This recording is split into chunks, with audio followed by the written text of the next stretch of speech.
of the earth's greatest resources, minds that want to learn, grow, and impact the world. My parents, God bless them, they were high and drunk when I was conceived. True story. This is not a joke setup or anything. True story. I'm not supposed to be here. Some people say that's why I am the way that I am today, both good and bad, because my parents were high and drunk when I was conceived. When I was about 4 or 5 years old, my mother asked me, "What do you want to be when you grow up?" And I told her, "I want to be a writer." I don't know why, but that's what I told her. Maybe it was because I had a family full of women, and that was the only way I could get one word in, was write it and slip it to them. But writing became my voice. It became my expression. It was the way I dealt with a lot of things, even that early. About a year later, my mother asked me again, "What do you want to be when you grow up?"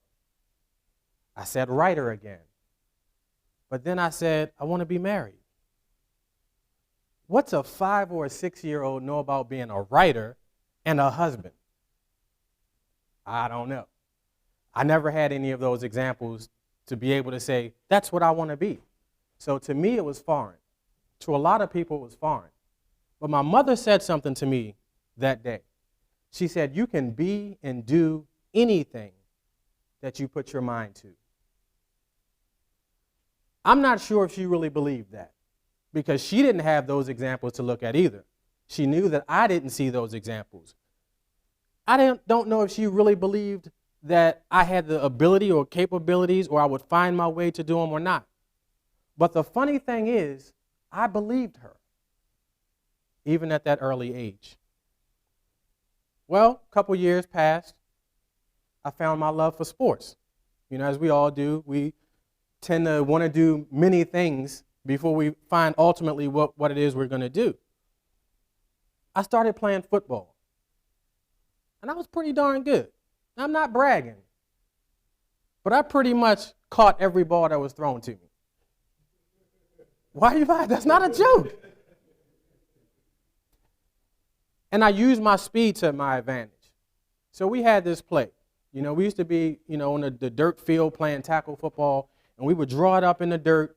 We say, the play was called Chucky Go. Okay? Stay with me because you might lose the complexity of this play.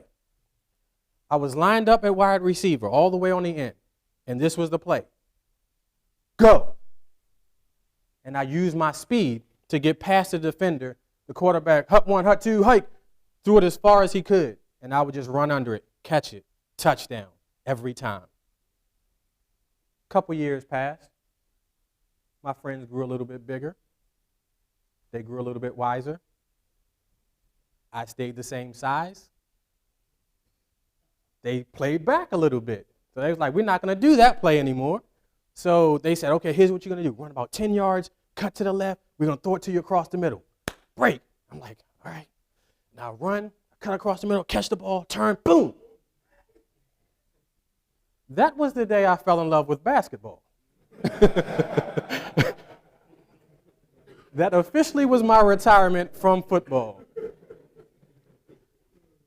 Now, I'm going to tell you, it's pretty darn good.